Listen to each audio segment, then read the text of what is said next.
Gods, aliens, robots, monsters, some of the best fight scenes gaming has to offer run the full gamut in interspecies fisticuffs. The further from human they are, the more bombastic a showdown is guaranteed to be. You know what? Sometimes we mere humans can put up a good fight as well. And that's what we're here to talk about today. As I'm Jules, this is WhatCulture.com, and these are the 10 best fight scenes in gaming history. Number 10, Crisis Core Final Fantasy VII, Sephiroth vs Genesis vs Angeal. Now, bar none, Genesis is the, worst Final Fantasy character Square Enix has ever created. The soldier member's repeated recitals of Loveless whenever Zack encounters him are eye-rollingly dull, but by word can the man fight. His friendly, but not really, tussle with Sephiroth and Angeal atop Shinra's sister Rei represents one of Crisis Core's most memorable moments, despite not actually being playable. As you'll see through this video alone, Square is unmatched in the quantity of its cinematic gaming splendor, and the three-way training session between the three former heroes of Midgar is delectable to say the least. Even now, it's the only proper depiction of Sephiroth in battle as the good guy before he discovers his heinous origin and devolves into madness. Not until the release of Final Fantasy VII Remake over a decade later would Genova's unwitting offspring be granted a follow-up on-screen brawl to rival the gratuitousness of this clash, and it still holds up even today as one of the very best that games have to offer. Number 9, Assassin's Creed Revelation, Ezio vs the Templars. A fitting bookend to Ezio's crusade against the Templars for the murder of his family, Assassin's Creed Revelation is the last in the franchise to deliver anything approaching a worthwhile story. Ubisoft's saga went off into the deep end with each subsequent installment without Desmond serving as a universal anchor for all the historic escapades the players are sent on, the result being a newfound adherence to gameplay first, story later. But we're here to talk about Ezio and how he's not just a sea shining star, but one of gaming's most charismatic creations full stop. The Italian playboy turned staunch defender of free will travels to his inherited ancestral home in Revelations following the events of Brotherhood, only to find some of those pesky Templars squatting in the fortress. And so, ever the optimist, Ezio takes it upon himself to drive out these unwelcome guests in a mesmerizing dance-like opening cinematic. Without so much as a line of spoken dialogue, the sequence tells us everything we need to know. Our hero lays waste to an entire posse of grunts with effortless grace before feigning defeat and allowing himself to be captured for easier access to their leader. TLDR, Ezio is the Middle Ages equivalent of John Wick. Number 8, Destiny 2, Cade 6 vs the Scorn. Now, Bungie deliberately plucked the lowest hanging fruit when it came to decide on a controversial sacrifice to coincide with Destiny 2's Forsaken expansion. Obvious marketing tactic aside, the studio at least gave Cade 6 a fitting send-off, delivering, as promised, a genuinely emotional and badass end to the roguish protector of mankind. Is it believable?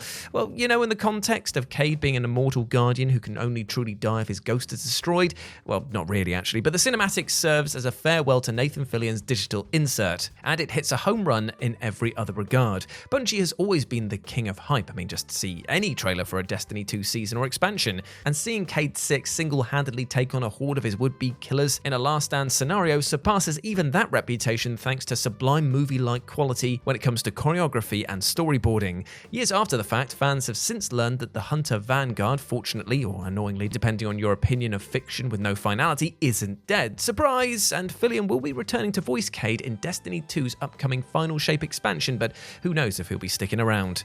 Number 7, Star Wars The Old Republic, Darth Malgus vs the Jedi Order. Considering the direction that Disney has opted to take Star Wars in since it acquired the franchise, an all-out war between the Jedi and Sith playing out in live action is an unlikely prospect. Thankfully, BioWare has already delivered exactly that over a decade ago. Star Wars The Old Republic is still going strong in 2024, and while its in-game visuals leave a lot to be desired by today's standards, major story expansions are always accompanied by sumptuous cinematics. It's the original 30-minute-long mini-movie preceding The Old Republic's initial launch in 2011 that still reigns supreme, however. Serving as an origin story for the big bad, Darth Malgus, the trailer explores how he came to be in the employ of the dark side and ultimately how the manifestation of his hatred for the Jedi Order results in bloodshed. The key to making a lightsaber fight look good is choreography, and despite his missteps with the prequels, Lucas was keenly aware of that fact, as was BioWare, which delivered one hell of a Force feast with Malgus' indiscriminate slaughter of, in his eyes, the heinous Jedi. That fans still consider that sequence to be some of the best Star Wars media available speaks volumes to Disney's slapdash handling of the IP, that's for sure. Number 6, Resident Evil 5, Wesker vs. Chris Redfield. Now look, Leon and Krauser's infamous knife fight in Resident Evil 4 is great, but it's sorely lacking a special ingredient that elevates Resident Evil 5 to cult status, and that is a generous helping of cheese. Yes, Wesker is an all-powerful melting pot of God knows how many DNA-altering viruses, but Capcom's decision to portray these abilities in the most excessive way possible is what makes his growth as a villain and portrayal in-game the definition of a popcorn movie. That's not even mentioning his nemesis Chris Redfield, who had apparently decided to fight fire with fire by undergoing a transformation of his own fueled by TRT and steroids. The resulting nonsense whenever these two men meet is punctuated by endless posturing and angry punching from one aggressor, while the other is a middle-aged man behaving as if he's trying to seriously impress a band of teenagers who have just seen The Matrix for the first time. Each encounter is more bombastic than the last, culminating in a borderline slapstick confrontation aboard a stealth bomber where both dudes resort to tactics ranging from wrestling to gun fu and contests of who can sound like they've been gargling more gravel. If this all sounds like a negative, be assured it is exactly the opposite. This is Resident Evil at its absolute best. Number 5, Devil May Cry 4, Dante vs. Nero. Capcom's biggest achievement with Devil May Cry 4 is expertly managing to sidestep triggering riots in the streets from angry fanboys. Now, gamers don't traditionally take well to beloved heroes being supplanted by no-name wannabes. I mean, just look at Metal Gear Solid 2. But Nero had the benefit of being introduced alongside his far more popular predecessor. As if to reassure all that Dante wasn't suddenly being sent to the farm, DMC4 kicks off immediately with a slick set piece between the two engaging in battle. The only casualty of this conflict is a deserted church that by some miracle is left standing after the action escalates beyond snarky one-liners and fist-fighting. Considering how often the format is present on this list, the decision by developers to splice cutscenes and gameplay is a winning formula able to deliver spectacle with the former and immersion with the latter. The only change that would improve this banger of an introduction would be to give players the choice between controlling either protagonist right off the bat. However, considering how the campaign is structured, it makes sense that Capcom would want to get folks in Nero's corner as fast as possible. Number 4, Final Fantasy VII Remake, Cloud vs. Sephiroth. Now, we still have no idea what exactly Sephiroth was babbling on about when he asked Cloud to join him in a defying fate at the climax of Final Fantasy VII Remake. Truth be told, though, it wouldn't have mattered if the former soldier hero had started monologuing about how great his mum is or spilling the secrets of the universe, because all eyes were on the pair's dance from the word go. Square knows too damn well how to build tension with intent, and even though a cinematic clash between the two was inevitable, it's easy to picture a knowing smile on the collective studio's face as it made players persevere through a gauntlet of boss battles just to get their rewards. The endorphins crescendo when it becomes evident that an in-game struggle against Sephiroth immediately precedes Cloud's movie-quality last stand against Remake's Big Bad, and what a payoff it proves to be. Number 3, God of War, Kratos vs. Boulder. Remember the mild concern when it emerged that Sony Santa Monica was going down the soft reboot route for God of War? Would this new story feature the same Kratos that we'd all grown attached to? Would he still be a badass? And more importantly, would he still be able to hold the title of Angriest Man by the end of it?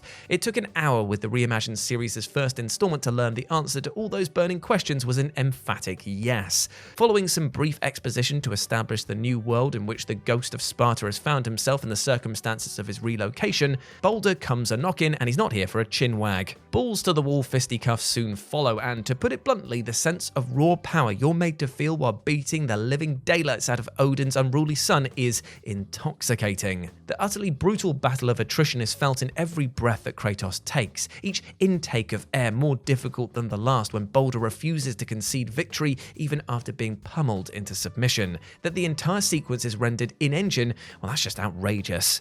Number 2, Final Fantasy XVI, Clive vs. every icon.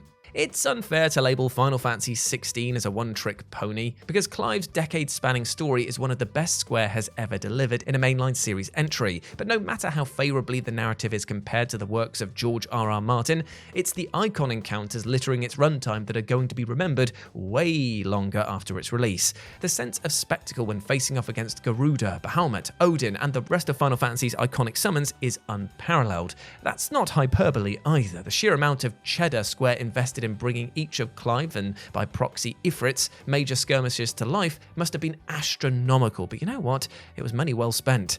The highlight has to be during the midway point, where Clive finally gets to enact revenge on Titan's dominant Hugo Kupka. From beginning to end, the grudge match endures for well over an hour, deploying one outlandish set piece after another. It's impossible not to involuntarily grin and laugh in disbelief as the literal earth-shattering entanglement refuses to end again and again, providing pure visceral and audial ecstasy, the latter coming courtesy of Masayashi Soken's thumping soundtrack.